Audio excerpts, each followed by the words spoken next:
محمد وآل محمد.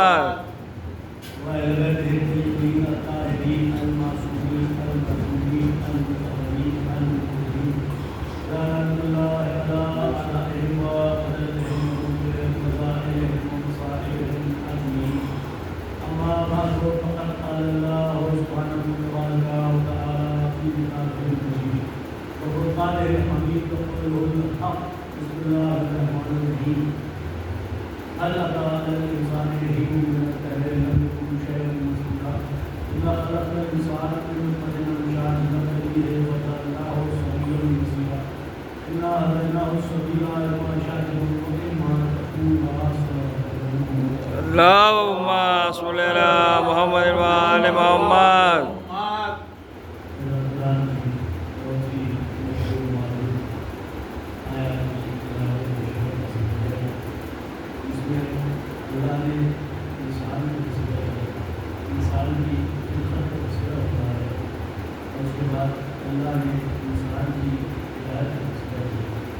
اللہ نے بیان کیا کہ انسان پر ایک وقت نہیں کہ انسان اس لائق بھی نہیں تھا کہ اس کو ذکر کیا جائے. ہم نے انسان کو مخلوق روپے سے یعنی روپے سے انسان کو خلق کیا, سبھی بنایا, وسیع بنایا, دیکھنے والا بنایا اور سننے والا بنایا, اور انسان کی ہدایت کا انتظام یہ ایک جو پہلو اس آئے میں بہت اہم ہوتا ہے. اللہ نے انسان کی پہچان پہچان نہیں بتائی. اللہ نے پہچان نہیں بتائی کہ جو انسان اس کائنات میں آتا ہے اسے دیکھتا ہوا بولتا ہوا, انسان اس کائنات میں سے دیکھتا ہوا سبھی بنایا اور وسیع بنایا, دیکھتا ہوا اور سنتا ہوا. اس کا مطلب کیا ہے؟ اس کا مطلب یہ ہے کہ جب انسان کائنات میں آئے گا اسے دیکھتا ہوا آئے گا, سنتا ہوا, کافی ساری چیزیں انسان اس کائنات میں آ کر سیکھے. یہ دو چیزیں ایسی ہیں, یہ دو صفات ایسی ہیں کہ جب انسان اس کائنات میں آتا ہے تو یہ اپنے ساتھ لے کر آتا ہے. لیکن بہت اہم موضوع یہ ہے کہ جب انسان اس کائنات میں آتا ہے تو یہ دیکھتا ہوا آتا ہے, سنتا ہوا آتا ہے, مگر انسان بولتا ہوا نہیں, انسان بولتا ہوا نہیں آتا. تو یہ کہ اللہ نے انسان کی پہچان بتائی. کیا پہچان بتائی؟ کہ اللہ نے انسان کی پہچان بھی بتا دی.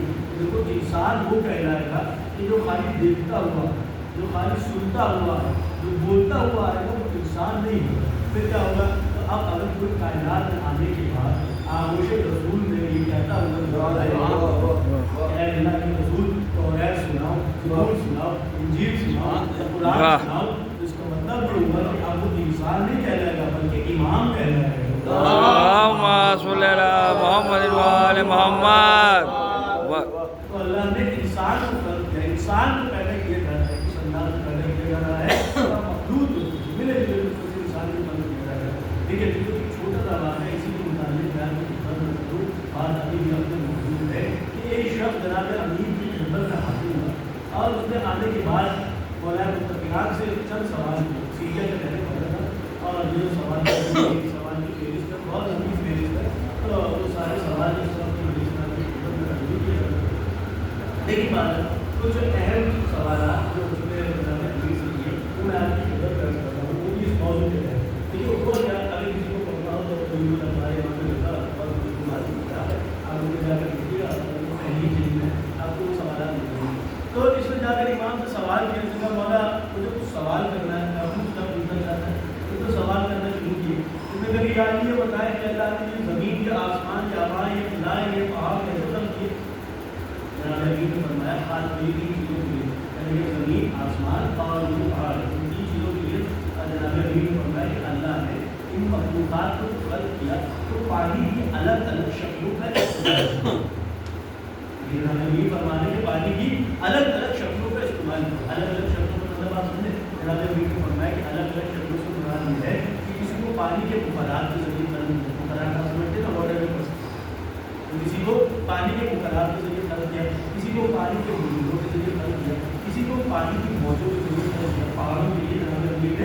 طور پر فرمایا کہ اللہ نے پہاڑوں کو خلق کیا، وہ پانی کی موجوں کے ذریعے خلق کیا.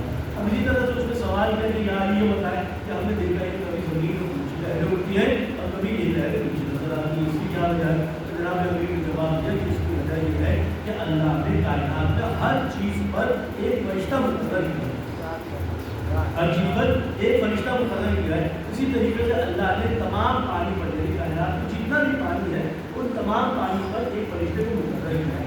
ہم مولا فرماتے ہیں کہ جب یہ فرشتہ اس پانی میں جاتا ہے اور واپس آتا ہے تو اس کی وجہ سے تمہیں کبھی لہریں اونچی نظر آتی ہیں اور کبھی لہریں نیچے.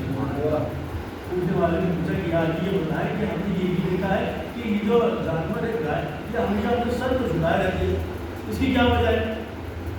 جواب دیا انہوں نے کہا کہ اس کی کیا وجہ ہے؟ تو جناب امیر نے جواب دیا کہ جس وقت سے بنی اسرائیل نے اللہ کے مقابلے میں اس گائے کی پرستش کرنا شروع کر دی، اس وقت سے یہ جانور اللہ سے شرمندہ رہتا ہے، لہٰذا اپنے سر کو جھکائے رہتا ہے. ایک صلوات پڑھ لیں. اللہم صلی علی محمد و آل محمد. یہ بتایا کہ یہ آسمان اللہ نے کیسے خلق کیے؟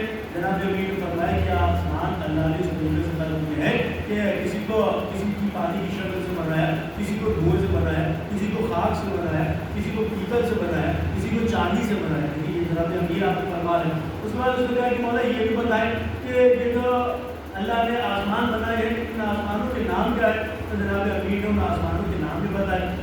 کسی کو رفیع کہا جاتا ہے، کسی کو فائزون کہا جاتا ہے، کسی کو مجنون کہا جاتا ہے، کسی کو ارفنون کہا جاتا ہے، کسی کو حیون کہا جاتا ہے، کسی کو عروس کہا جاتا ہے، کسی کو اجمہ کہا جاتا ہے. جناب امیر نے تمام آسمانوں کے نام اس کے سامنے بیان کیا. دیکھیے عزیزو، میں نے یہ پورا واقعہ آپ کی خدمت میں کر دیا، صرف اس لیے عرض نہیں کیا کہ 2-4 منٹ کر جائے یا ہم نے پڑھا تھا تو ضروری ہے کہ ہم آپ تک اس بات کو پہنچا کے بیٹھ کر بیان کر دیں. نہیں، ایک پیغام آپ تک پہنچانا ہے.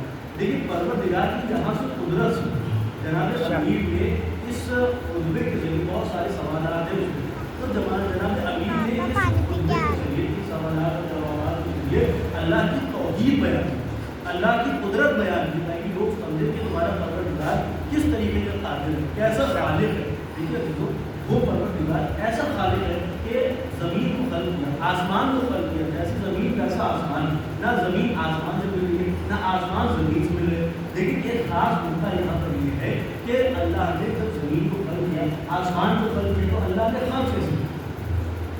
بھائی اللہ نے زمین آسمان کو خلق کیسے کیا؟ کیا اللہ نے کسی اور کا سہارا لیا؟ کیا آپ کو کوئی روایت، کوئی حدیث ایسی نظر آئے کسی ذاکر صاحب جس طریقے سے یہ جملے کو سنا ہو کہ اللہ